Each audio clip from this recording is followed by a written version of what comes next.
Amigos, amigas, rockeros, rockeras, tengo que pedir perdón por haberme equivocado en el programa de ayer al nombrarlo como número 5, cuando realmente era el programa número 4. Y hoy sí, hoy es el programa número 5. Sí, así ha sido la cosa.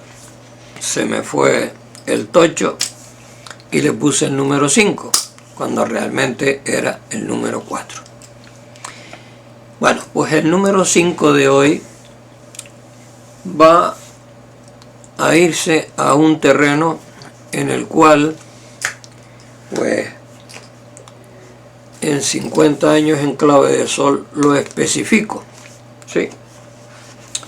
Y lo especifico porque es muy importante dentro de una ciudad donde, si el centro de la ciudad tiene la importancia de la recogida del turismo que viene e incluso de las grandes empresas que se pueden montar en las calles principales, en todas las arterias principales, no hay que olvidarse de los barrios. Claro, el barrio El Toscal, lo que fue el barrio Caboyano, que eso ya prácticamente no existe, el barrio Salamanca, Duji, Perú, Barrio Nuevo, todo esto hasta llegar a zonas como El Tablero y montones de lugares que pertenecen a Santa Cruz, ¿sí? Que pertenecen al Ayuntamiento de Santa Cruz. Y claro, cuando en la actualidad se celebran actos, todos vienen a parar al centro, ¿no? A calle San José, Castillo, Villa Albarbaz, Plaza El Príncipe, Plaza Candelaria, avenida, la ex avenida Marítima, hoy una avenida Container. Es decir, que el Ayuntamiento de Santa Cruz se preocupa muy poco de lo que se preocupaba en otro tiempo, ¿sí? Y en este tiempo, pues mire, yo aquí en el libro, ya digo, en el libro 50 años en clave de sol, aquí, pues, realizamos una cosa que se llamaba circuito de rock por barrio. Y aquí lo explico en el libro, ¿sí? Aquí en el libro les voy a leer, tengo que usar la lupa porque si no, no leo la letra. Bien. Digo, había fallecido don Rafael Padrón. Para mí y para mucha gente, el mejor técnico de sonido que ha parido Canarias, pero además fue el señor que se fue a Sudamérica con Julio Iglesias y con Rafael, y los triunfos de Julio Iglesias y Rafael en América se hicieron con el equipo de sonido del señor Rafael Padrón, el equipo Vinson, que era el que se usaba, digamos, a niveles ya altísimos. Hay gente que prefería el micrófono Shure, o lo sigue prefiriendo, y otros que preferían cantar con el micrófono Vinson. Y con el micrófono Vinson, don Rafael Padrón le sacaba, vamos, lo máximo, de lo máximo. Luego hay otros micrófonos que se usan en los estudios de grabación que cuestan prácticamente casi 1 millón de pesetas. Hoy actualmente no sé en euros cuánto costará, pero hay que buscar los micrófonos que tengan dentro de él un oro, platino, sí, que le dé mayor brillantez a la voz cuando se canta, porque además, pues claro, todo eso también ha cambiado en los tiempos, porque antes se cantaba a pelo, casi. Y hoy pues te pueden coger y usar pues un montón de efectos de sonido los cuales te dan reverb, te dan eco, para que no desafines te ponen un vocoder, bueno, muchas cosas que realmente este señor ya en esta época, en 1978, que es cuando él fallece, ya eso él ya venía desde atrás haciéndolo, ¿sí? Haciéndolo aquí. Y no sé si los portaba a Las Palmas de Gran Canaria, a Lanzarote, a otros sitios, no sé si los exportaba, pero que realmente donde lo realizaba era aquí, en la casa Sony Radio de su propiedad, donde tenía pues la tienda donde experimentaba todo eso, ¿no? Y todo el mundo, pues, cuando él lo sonorizaba, vamos, salían completamente, vamos, satisfechos de la sonorización de aquel equipazo que él tenía. Equipazo hecho por él, ¿eh? Y a veces, pues, cuando compraba algo en el exterior, eran, vamos, cosas impresionantes. No solo las que él construía, sino las que él traía. Bien. Y sigo diciendo, el Pub O'Clock mantenía sus apuestas artísticas. Sí, las apuestas artísticas del Pub O'Clock, digamos que en un principio, tanto Jesús Beltrán como José Antonio, Jesús Beltrán con más conocimientos que José Antonio en la cuestión musical, ¿no? Pero José Antonio era su socio. Bien. El Pub O'Clock empezó a darle chance a la gente de aquí, pero mucho chance. Allí participó prácticamente todo lo que se movía aquí en música, ¿no?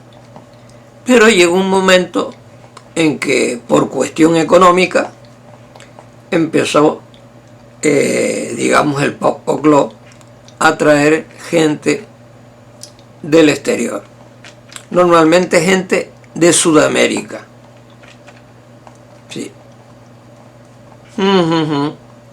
Sin dejar de traer también a gente que comenzaba a nivel nacional, como fue el caso de Joaquín Sabina, ¿no?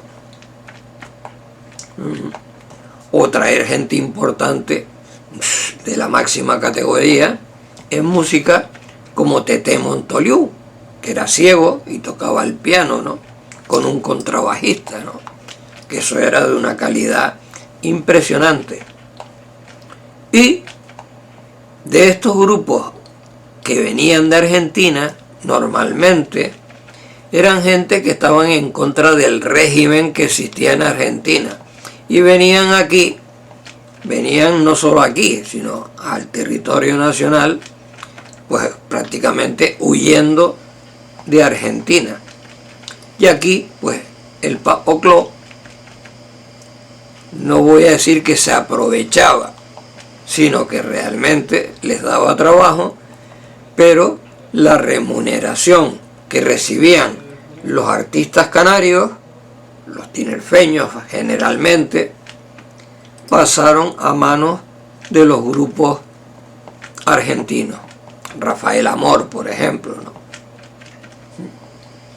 Claro, empezó a cambiar, digamos, la dinámica, hasta que un día, pues yo llegué allí, hablé con Jesús Beltrán y logramos hacer el concurso Clock, que fue el que ganó el grupo Swing, ¿no? Que tal como ya les he contado, pues del grupo Swing, pues hice un largo programa, pero quedaron en el tintero cosas como, por ejemplo, que el grupo Swing actuó 2 veces con el grupo Crash, por ejemplo, el grupo polaco Crash. O me quedó por decir que el bajista del grupo Crash consideró al batería de Swing, a José Carlos Rodríguez, como el mejor batería que había visto en Europa.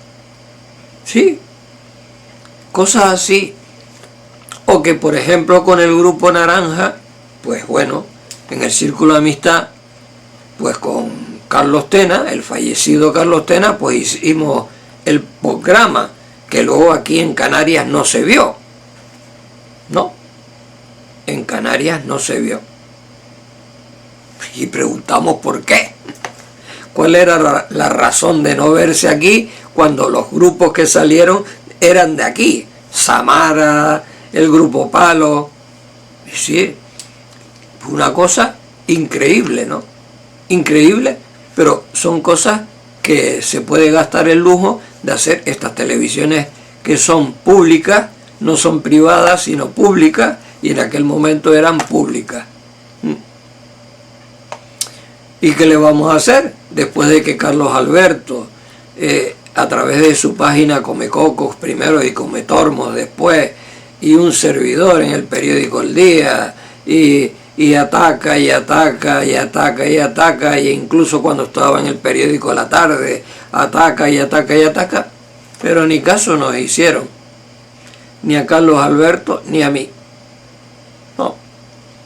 Son pequeños detalles que han quedado en las conversaciones, que lógicamente son bastante largas, y claro, se hacen de memoria.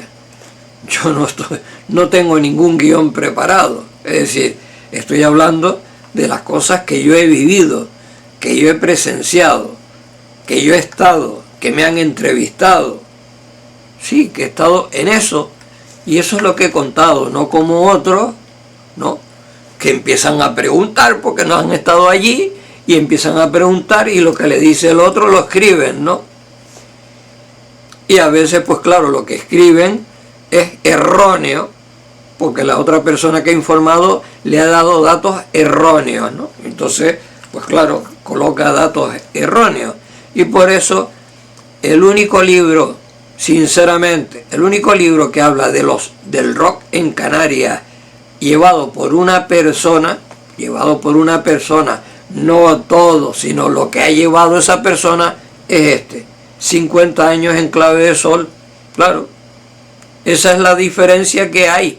No es que sea ni mejor escritor, aunque Chago Ledesma diga que yo soy un literato y que soy un... No, simplemente es contar la verdad de lo que ha pasado delante de mis narices. Y aquellas opiniones válidas, las opiniones válidas que han hecho escritores y han publicado, no en Tenerife, sino en Las Palmas de Gran Canaria, han publicado sobre la trayectoria, por ejemplo, de Teddy Bautista, ¿verdad?, con el que tuve pues una relación con él, ¿no?, de amistad, de estar en un programa de televisión como fue Contacto, y luego los previos, y luego las llamadas de teléfono, cuando quise que él me apoyara para llevar a Beatriz a la península. Es decir, son cosas, son detalles que no se han contado en los programas anteriores, pero que hay que decirlos, ¿no? ¿Sí? Porque han sucedido así, de esa manera. Y en este caso, pues claro, esa era la cuestión del pub o club, tal como estaba contando. Y luego sigo diciendo, ¿no?, aquí digo, y el Black Hole apostaba por la calidad musical. Efectivamente, el Black Hole, que fue, digamos, el antiguo Saga en la calle Rambla de Pulido, y lo llevaba Tito Hardison y Paco Velázquez. Ellos eran los dueños del asunto, de la inauguración del Black Hole, que en español pues sería el hoyo negro o algo así, ¿no? Bueno, o el agujero negro. Bien, la cuestión es que ellos depositan su confianza en mí, y yo les inauguro el Black Hole, lo inauguro con el grupo Unite de Las Palmas de Gran Canaria. O sea, un grupazo increíble, ¿no? Un grupazo fuera de serie. Y ellos vienen, inauguran el Black Hole, e inmediatamente les llevo a Samara. Pero Samara tenía un problema de los conflictos que se originan en esa época, ¿no? Y en esta época actual, ¿no? Y es que un componente se va, otro que viene, otro que entra, otro que sale. Y claro, de la actuación que hizo Samara en el Teatro Guimerá, que es inolvidable, inolvidable totalmente, no, con el fallecido Mandy Capote a la batería, Inés Capote al teclado, Ernesto el Guanche, es decir, un grupazo de mucho cuidado con un show espectacular, ¿no? Pues claro, eso no lo pudieron hacer en el Black Hole, y la actuación no es que fuera mala, sino que no tuvo, digamos, la repercusión que podía haber tenido de haber estado el grupo completo y haber hecho una exhibición pues prácticamente parecida, aunque era difícil, porque claro, no es lo mismo el ancho del escenario del Teatro Guimerá que con el ancho del escenario que podían tocar en el Black Hole, porque claro, en el Teatro Guimerá pues hay una parte en la que salen con un cajón de difuntos, ¿no? Lo ponen en el piso al lado del micrófono, y cuando empieza la canción, la parte cantada, se abre la tapa y sale el cantante. Claro, hacer eso en el Black Hole era prácticamente imposible. Meter ahí un cajón de difuntos y pues tremendo, ¿no? Pero bueno, así fue la cosa, ¿no? Y sigo diciendo lo siguiente, y sigo con el tema, y digo, y yo, Paco Dorta, vamos a ver, después de numerosas visitas a la Comisión de Cultura del Ayuntamiento capitalino, consigo que nos concedan por primera vez en la historia del rock en Tenerife un circuito de rock por barrio en el que el grupo estrella fuera el Eructo del Bisonte, complementado con la Steel Band, Manolo Mateos, Falo y Jesús Barreto y algunos más que irían entrando a medida que el mismo se fuera desarrollando. Sí, así fue el asunto. Yo había entrado de manager con el Eructo de Bisonte y lógicamente pues tenía que buscar un chance para que fuera conocido por todos los barrios de Santa Cruz, por todos los barrios de Santa Cruz, que ahora se los leeré.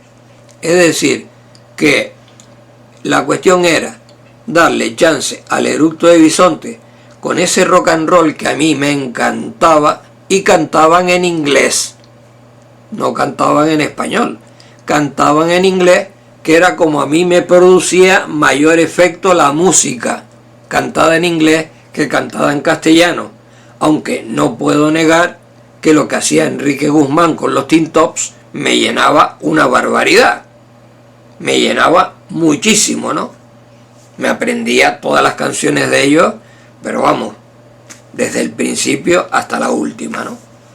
E incluso puedo garantizarles que tengo aquí cintas de Enrique Guzmán, grabadas por Enrique Guzmán con los Tintos o Enrique Guzmán en solitario. Y luego yo me hice yo mismo un máster, me lo grabé yo mismo con todas las canciones de Enrique Guzmán. Es decir, que yo era tan aficionado a Enrique Guzmán que yo mismo me grabé un máster. Bueno, y luego estaba la Steel Band. Geniales. A mí, Juan Carlos Izquierdo, Calímano y Luis Roibás lo hacían espectaculares. Espectaculares. Lo tenía totalmente claro con ellos.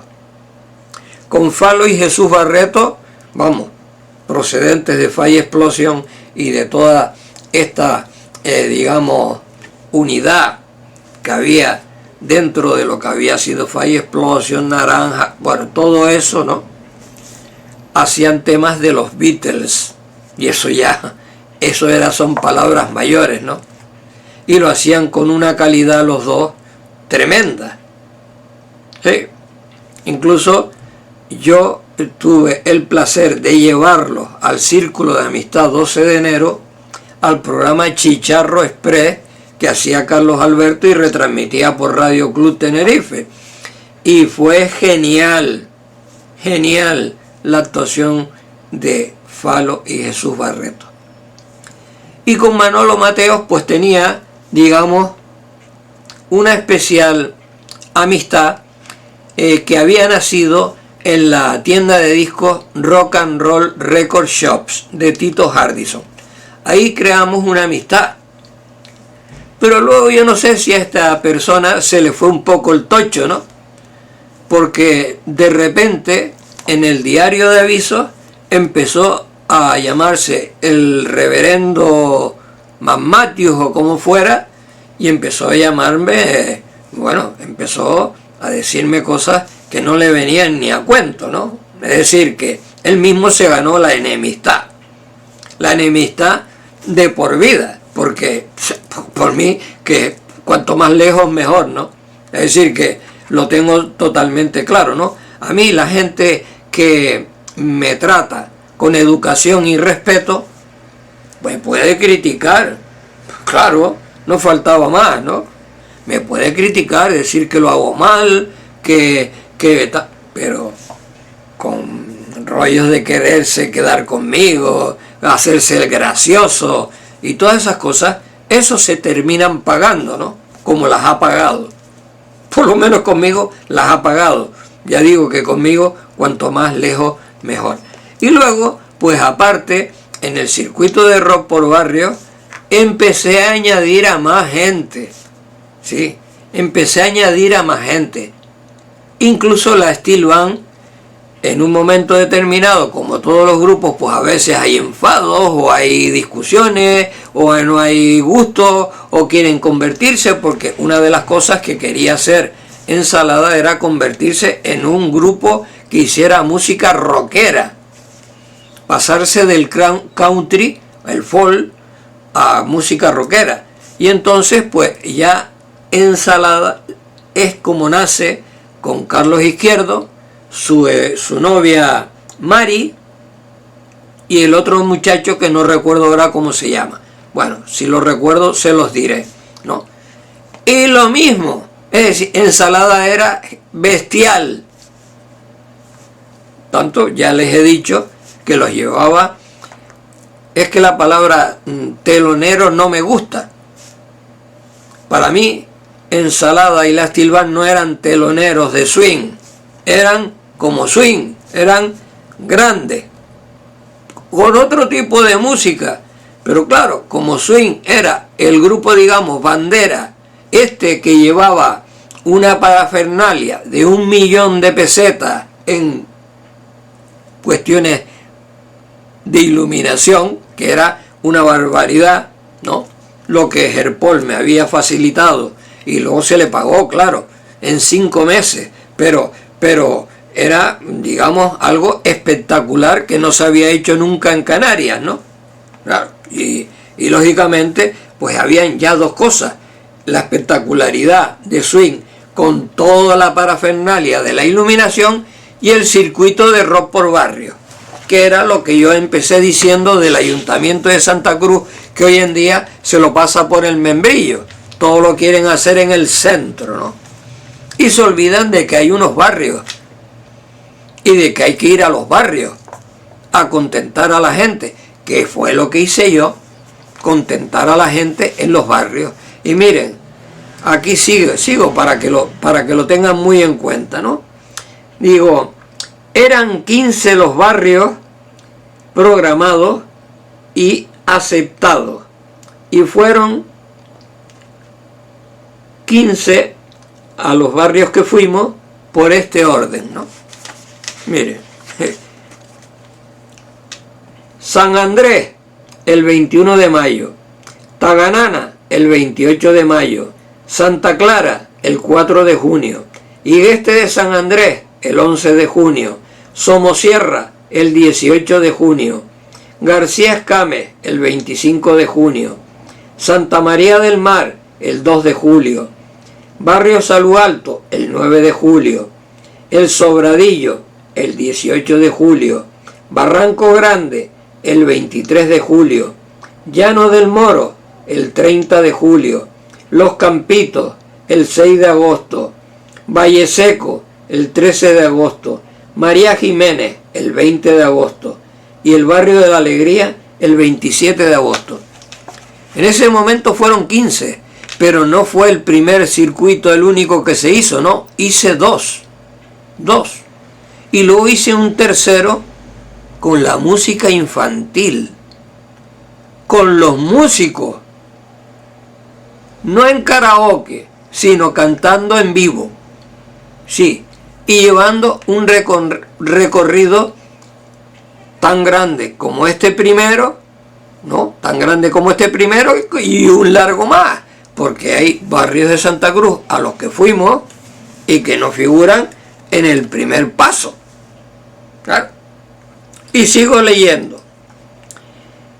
Y como el rock no era la pachanga, ni todavía había llegado el despegue final de Eructo del Bisonte, tuve que sudar tinta china para que nos pusieran un escenario en condiciones.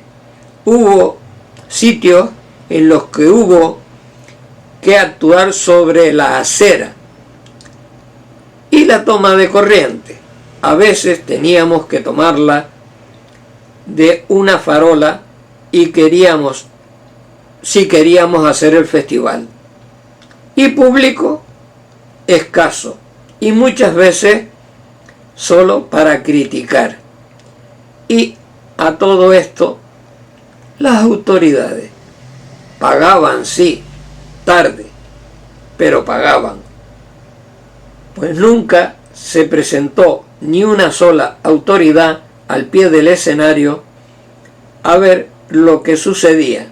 Lógicamente, el rock no daba votos. ¿Para qué entonces dejarse ver?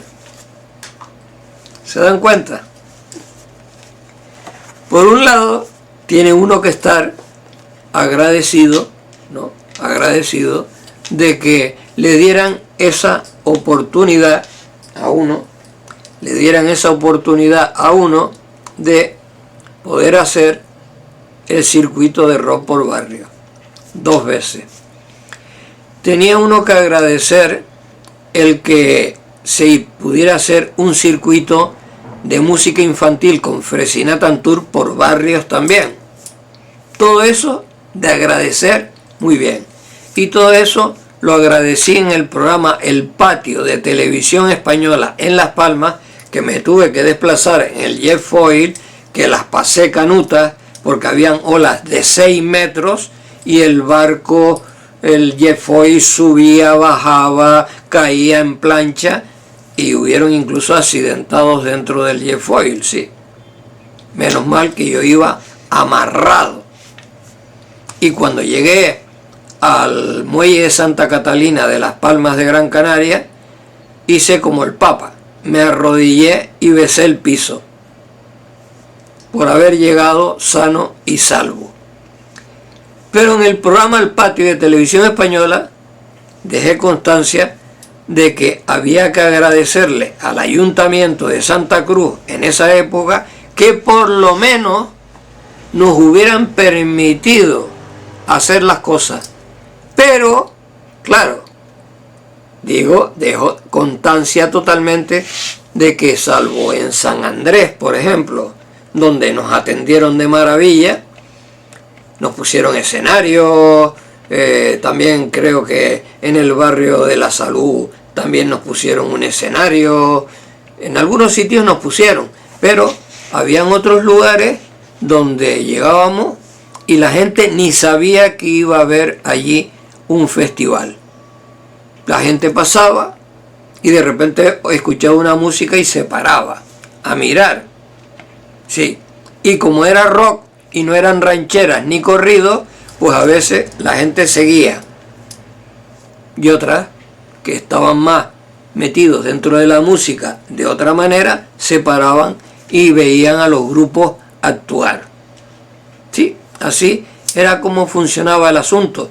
Pero para incluso había lugares donde llegabas y como no había escenario y solamente había un colegio y tenía a lo mejor una acera un poco más ancha, pues entonces usábamos la acera como escenario. ¿Sí? La acera como escenario. Y para tomar la toma de corriente, como no había ninguna instalación eléctrica, no quedaba más remedio que hacer el tururú que te vi, y era abrir como se podía donde estaba el tubo de la luz de la calle, y ahí pues tomar la corriente de ahí del tubo de la luz para poder funcionar con el sonido de los amplificadores, de los micrófonos, de la mesa de sonido, de todo. Y en eso Manuel Pérez, que era el que nos llevaba el sonido, era un artista. Vamos, no se le escapaba una. Manuel Pérez, dentro de mi ser, es una persona a la que nunca puedo olvidar por lo agradecido que le he quedado en todo. En todo. Sí. No porque fuera un gran técnico de sonido, con un oído especial, que incluso ya he comentado muchas veces, que en una de las grabaciones, cuando trabajaba de técnico de sonido en Manzana, le dijo a un grupo famoso de aquí, le dijo, mire, en esta parte están desafinados, ¿no? Y el del grupo salió, escuchó aquello y le dio la razón. Sí, un oído impresionante. Y luego, pues, lógicamente, el haber dejado el grupo Taburiente y haberse metido de técnico de sonido con nosotros, pues bestial, ¿no? Bestial. Además, hay una anécdota con Manuel Pérez que esa fue tremenda, ¿no? Y nos ocurrió en la Plaza de Toros con el grupo, cuando yo monté el primero con el grupo Crash Swings y el ballet Fama, que puse 3 escenarios. Un escenario a la izquierda para Crash, un escenario a la derecha para Swing y un escenario más bajito para el ballet Fama. Eran 3 escenarios los que monté. Y Floresta siempre colaboraba conmigo. A Floresta también le tengo que tener un agradecimiento tremendo, porque en Flores me adornaba lo que fue el Teatro Guimerá, lo que fue este festival de la Plaza de Toros. Pero claro, era tanta la afluencia de público en la Plaza de Toros que arrasaron con las plantas. Sí. Y algún gracioso le cortó el cable de conexión que iba de la mesa de sonido de Manolo Pérez al escenario donde estaba Swings, y nos quedamos sin poder actuar allí en ese momento. Y todo esto originó un verdadero follón, porque la Plaza de Toros estaba a tope de gente, no se podía actuar.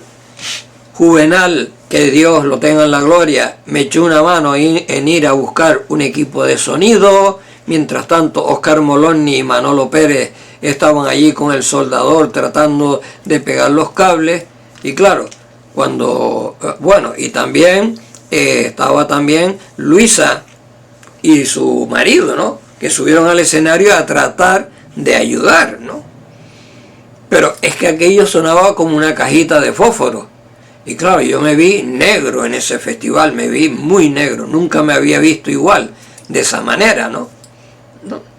Incluso recuerdo que me encontré con Dani Pacheco de Ruto de Bisonte, y no sé si ya eran Palmera, y le hice el comentario, ¿no? Y el hombre, ¿qué me iba a decir? ¿Qué me iba a decir? Pues bueno, me encontré con el policía en Melchor, y me dijo, no te preocupes, que esto no va a tener ningún tipo de problema.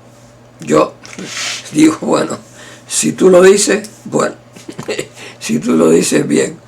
Total, que lo que se me ocurrió, y creo que fue lo mejor, fue llamar a La Laguna, que era donde se hospedaba el grupo Crass, y decirle, mire, tienen que venir más rápido porque aquí se está armando la tremolina. Bueno, pues el grupo Crass fue el que salvó la situación y se calmó el asunto, sí, porque además el grupo Swing nunca había sonado tan mal como sonó ese día, y no porque estuvieran tocando mal, sino porque el sonido que salía al exterior era un sonido horrible, como una cajita de fósforos, ¿no? Sí. Pues fíjense ustedes cómo es el asunto, ¿no? Cómo es el asunto. La cantidad de vivencias, ¿no? La cantidad de vivencias que uno puede contar y que otras personas no pueden contar de la misma manera. No las pueden contar de la misma manera. Son hechos que me sucedieron en mis montajes, en los montajes que yo realizaba. Claro. Y el circuito de rock por barrio, pues lógicamente fue un montaje que yo, como hice también en Las Palmas de Gran Canaria, hice el Tenerife Rock, y en Tenerife hice Las Palmas Rock, no. ¿Sí? Pues las mismas ideas que me venían, ¿no? Como cuando hice Rockvidades, que hoy lo publiqué, Rockvidades en diciembre. Sí. Sí, es que empieza uno a recordar todas estas cosas que se mezclan unas con las otras y que lógicamente en este libro las tengo mejor situadas por año. Las tengo mejor situadas por año, porque lógicamente cuando hice el libro sí que empecé a investigar los lugares, las fechas y todas las cosas que se hicieron. Sí. Y de todas aquellas, incluso críticas en el diario de avisos, pues lógicamente a lo mejor pensaba que yo, como sacaba un libro, lo iba a ignorar. No. Verán que aquí lo pongo. Vamos a ver. Sí. Aquí se puede ver perfectamente, ¿no?, a estos personajes que venían a arreglar el mundo, ¿no?, y al que incluso yo los había apoyado, ¿no?, a muchos de ellos los había apoyado, y encima de que los apoyas, encima te vienen y te caen encima, ¿no? Como diciendo, no, es que tú hiciste... Yo hacía siempre lo mismo. Hacía siempre lo mismo. Y encima me llevaba, digamos, las broncas de mi ex esposa, que me decía, pero ¿para qué te metes en este fregado? Si lo único que haces es hacer cosas para no sacar nada en claro. Eso, en cuestión económica, ella tenía toda la razón del mundo. Pero yo, digamos, en mi razón moral de satisfacción, me encantaba poder hacer todo aquello, porque era la música que yo quería hacer. Incluso habían otra serie de personas en otros tipos de música que me venían a buscar, querían que yo los llevara. Sí, querían que yo los llevara o que yo hiciera eventos, festivales para mostrarlos, ¿no? Y por eso, pues, intenté montar un festival de tríos de música sudamericana en el Teatro Guimerá, y Arado, el taquillero, me dijo, suspéndelo porque solamente se ha vendido una entrada. Y estaban todos los mejores tríos de boleros, y lo tuve que suspender. Y claro, muchos de los tríos se enfadaron, gente conmigo, se enfadaron porque dijeron, bueno, es que hemos dejado de trabajar en tal sitio para venir aquí, y ahora ¿qué hacemos?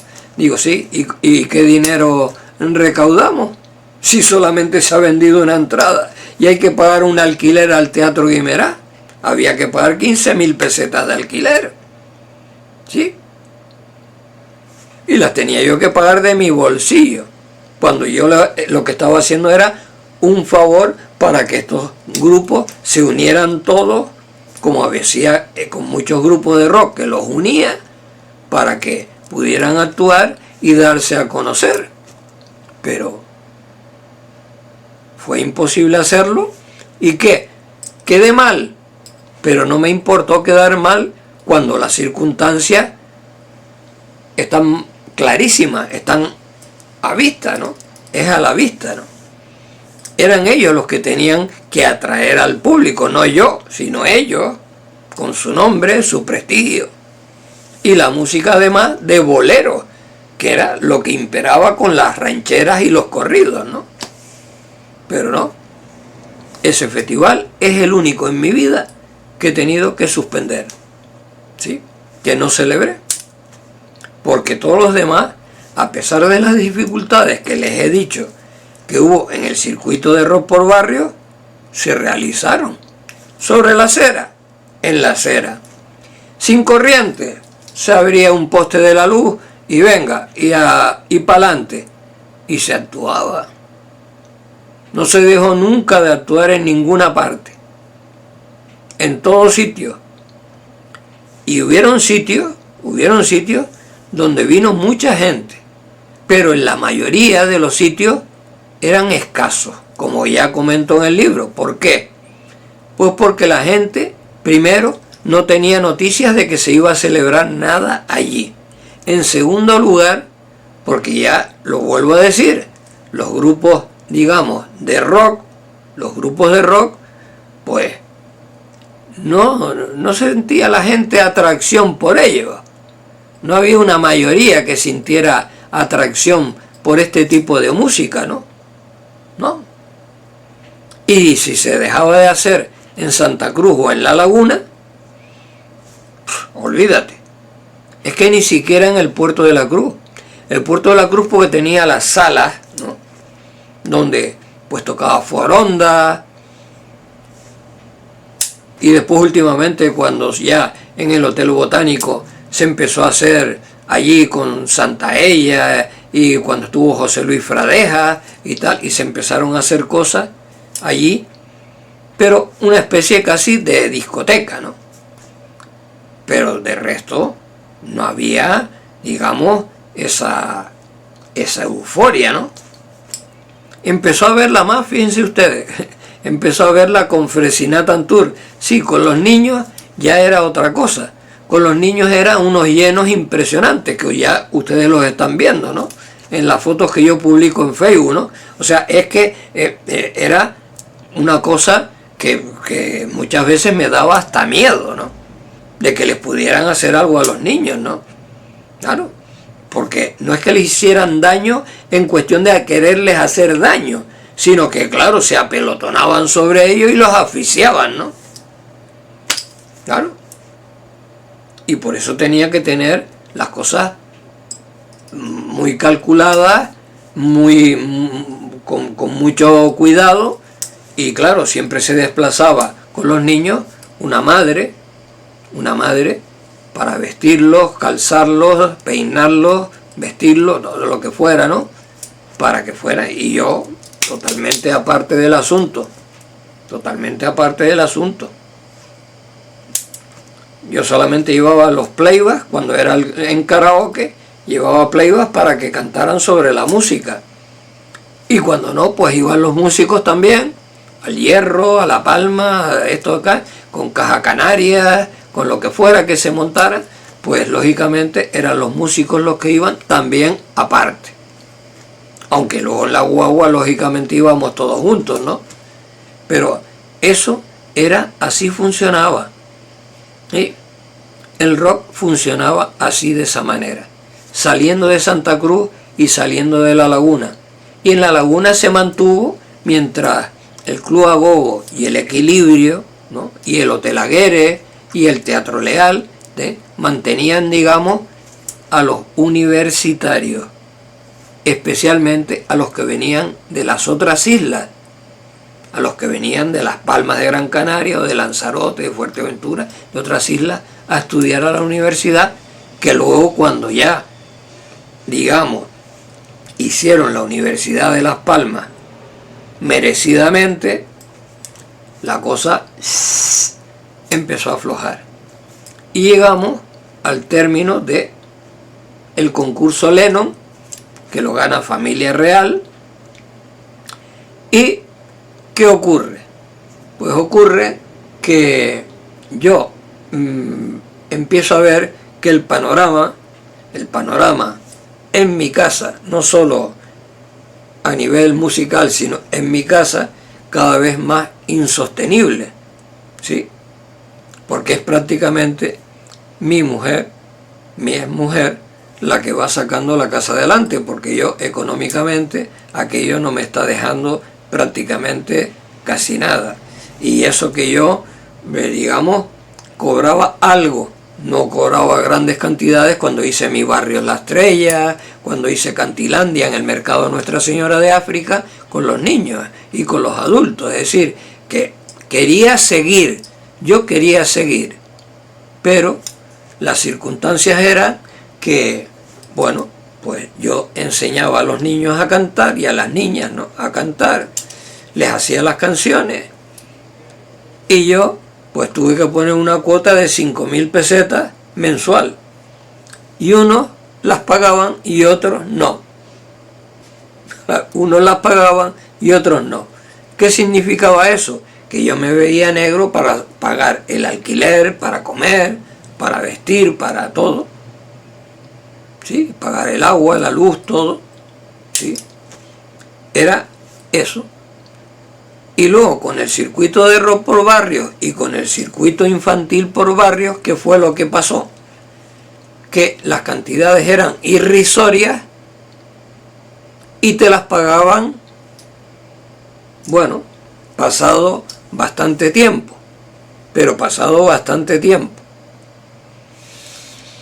y con eso tú no podías subsistir de esa manera, tenías que buscarte trabajar en algo. ¿Qué es lo que le pasa a los músicos? Que los músicos aquí, como no tengan un trabajo aparte, no tienen por dónde salir.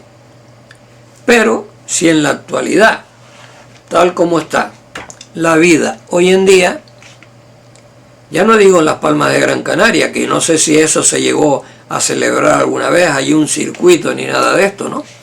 Pero aquí se podían hacer perfectamente circuitos y darle a la gran cantidad de grupos que hay aquí, darles trabajo. Cada semana en un barrio. Sí. Y ya leyeron que en este caso fueron 15, pero habían como 20 y tantos. Santa Cruz tiene como 20 y tantos barrios. ¿Se imaginan? Son 20 actuaciones las que pueden hacer cada grupo. O 2 grupos en cada barrio, o 3 grupos en cada barrio, y 3 solistas. ¿Sí? Y luego con los niños lo mismo. Con los niños y las niñas exactamente lo mismo. Y crear otro Fresinatan Tour de otra manera y darles trabajo a los niños. O sea, darles trabajo no, darles diversión a los niños. E incluso que dentro de ese barrio, la gente que está haciendo música dentro de ese barrio participe, como pasaba en la Cuesta Piedra, con Pedro Paz, que yo montaba los festivales allí y había gente del barrio que participaba. ¿Sí? Y eso que yo llevaba allí a Chago Melián y llevaba, bueno, prácticamente a todo el colectivo, ¿no?, a actuar a la Cuesta Piedra en sus fiestas. Pero bueno, será otro capítulo aparte el que contaré estas cuestiones, digamos, situadas en los lugares, en los puntos de encuentro que dieron vida al rock en Canarias, pero especialmente en Tenerife, debido a estas movidas que procuraba llevarlas a cabo, me las aceptaban, aunque con unas cantidades irrisorias de dinero, pero que lograba llevarlas a cabo. Y hasta este punto llego. Y este sí que es el número 5 de el rock en Canarias. Del rock en Canarias. El número 5. No con la equivocación que tuve anteriormente. ¿De acuerdo? Pues bueno, mañana seguiremos porque hay todavía mucha tela que cortar.